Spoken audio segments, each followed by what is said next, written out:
Hai semuanya, eh, selamat bergabung kembali dengan saya, Dara, di channel YouTube di Dara Daligupa.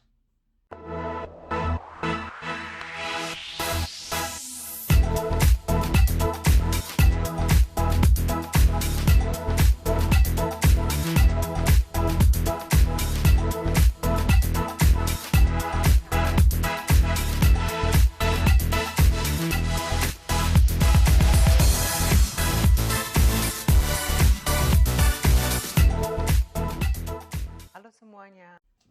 Dalam vlog kali ini, saya mau berbagi tips dengan kita semua cara merawat rambut dan juga saya akan membagi tips simple tentang bagaimana menata rambut atau menstyling rambut di rumah setelah mencuci rambut sehingga kita akan mendapatkan rambut yang lebih tertata dan terkontrol sehari-hari. Juga seorang profesional sebagai hairdresser, jadi saya juga belajar dan mempunyai ilmu yang bisa saya bagikan ke kita semua tentang bagaimana cara merawat rambut. Rambut itu sebaiknya dicuci 2 atau maksimal 3 kali seminggu. Kenapa tidak tiap hari? Karena rambut juga memerlukan masa-masa untuk memproses nutrisi dan minyak untuk mendistribusi dari akar sampai ke ujung rambut. Karena itu setiap mencuci rambut setiap hari memakai sampo itu sangat tidak dianjurkan. Sampo itu ada bermacam-macam di pasaran, tapi di sini saya hanya akan membagi tips dengan sampo yang saya pakai. Ya. Karena setiap mencuci rambut, yang kita perlukan adalah sampo. Saya kebetulan pakai merek ini yang saya pakai. Setelah menyampo, disarankan sebenarnya lebih bagus untuk memakai conditioner atau masker. Di sini saya memilih masker setiap kali setelah proses penyampo. Pemakaian sampo yang benar itu adalah 2 kali. Dari ilmu yang saya dapatkan, kenapa 2 kali?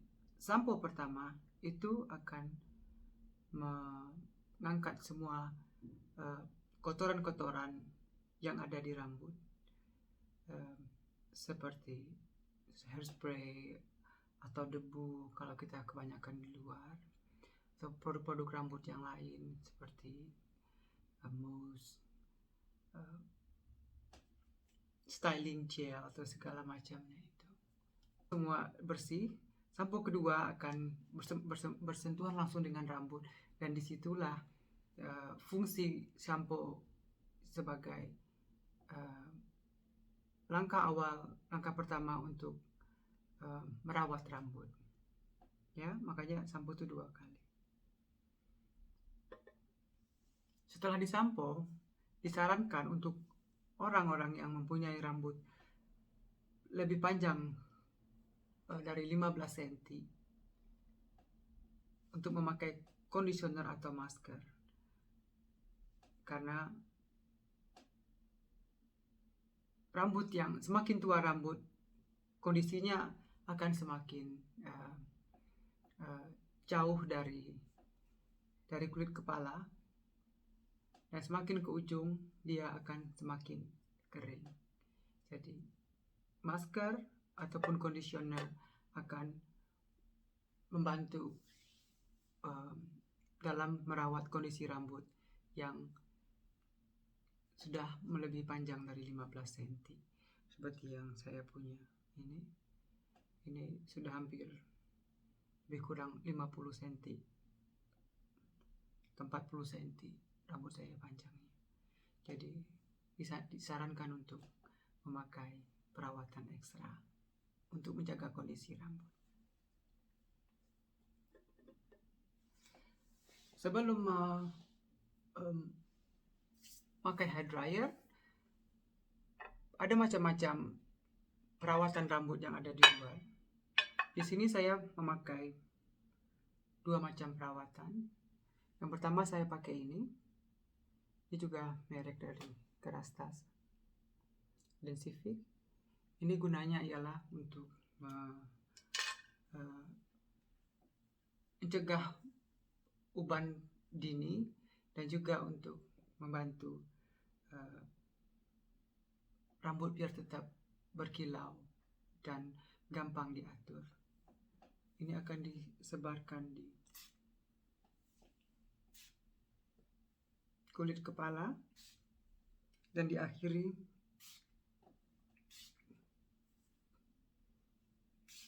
di batang rambut.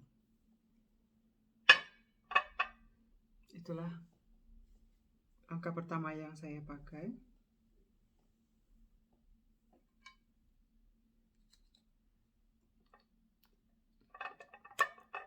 Dan untuk berikutnya saya akan memakai serum rambut. Ini juga dari Kerastase Elixir. Kebetulan saya pakai yang untuk rambut yang diwarnain karena sebagian rambut saya itu udah diwarnain dengan warna coklat.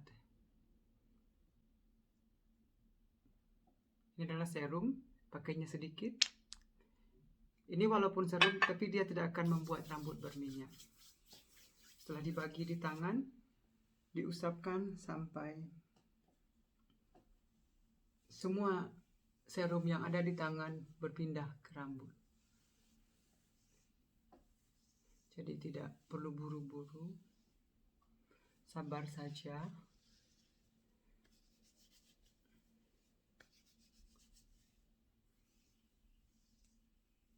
Lembar per lembar, bagian per bagian.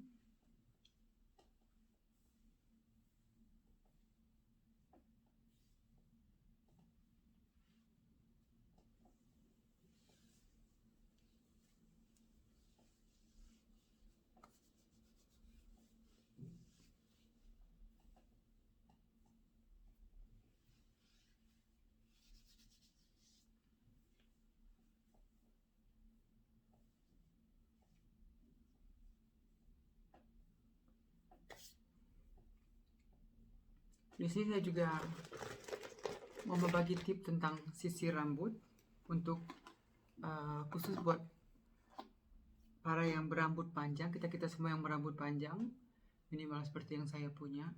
Usahakan pakai sisir yang punya bahan yang bukan plastik. Ini adalah bahannya kayu, karena sekarang juga banyak sisir di pasaran yang memakai bahan bambu, itu juga sangat bagus. Karena ini akan bagus untuk menjaga kondisi rambut. Kenapa? Kalau yang berbahan plastik itu akan menimbulkan suhu panas di rambut kalau disisirkan ke rambut. Makanya seperti yang kita banyak alami, rambut sering statis karena itu adalah banyakkan dari kita memakai sisir yang berbahankan plastik. Jadi saya anjurkan untuk tidak memakai sisir yang berbahan plastik. Ini semuanya dari kayu.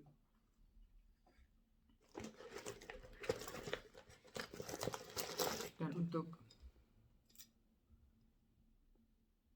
sisir blow juga hindari yang berbahan plastik. Di sini saya pakai yang berbahan karbon. Jadi ini distribusi panasnya akan sangat merata, dan juga untuk bulatan sisirnya usahakan yang pakai keramik, jangan yang pakai aluminium, karena ternyata itu juga tidak sehat untuk rambut. Yang saya punya di sini adalah berbahan keramik dan ion. Seperti itulah.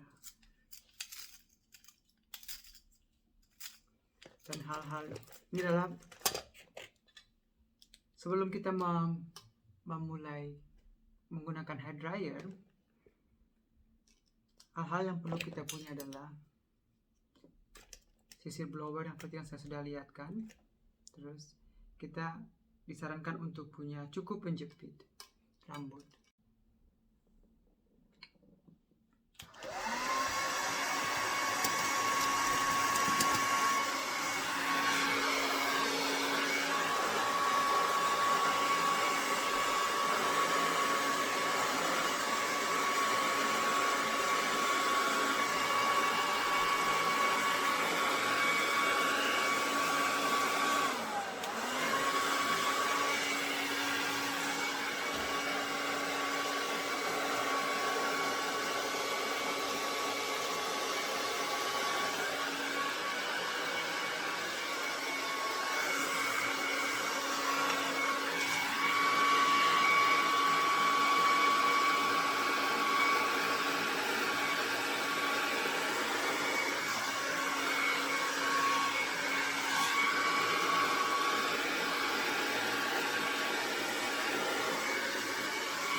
Diperlukan kesabaran tingkat dewa untuk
Jadi inilah hasilnya setelah dikeringkan pakai hair dryer. Salah satu lagi yang saya mau kasih tahu ke kita semua di Belanda atau di Eropa pada khususnya, kalau kita menggunting rambut, model rambut yang kita minta itu adalah sudah 70% yang kita dapatkan dalam sehari-hari. Jadi maksudnya model rambut kita itu bukan didapatkan karena hasil blow-on, tapi hasil dari guntingan. Itu tuh tip tambahan buat kita semua. Sekian dulu untuk video hari ini. Saya harap kita semua mendapat masukan, tips, dan ilmu tambahan. Terima kasih telah menonton video ini sampai selesai. Dan jangan lupa tolong subscribe, kasih jempolnya ya, tekan tanda jempolnya, dan sampai jumpa di video-video saya yang lainnya. Terima kasih.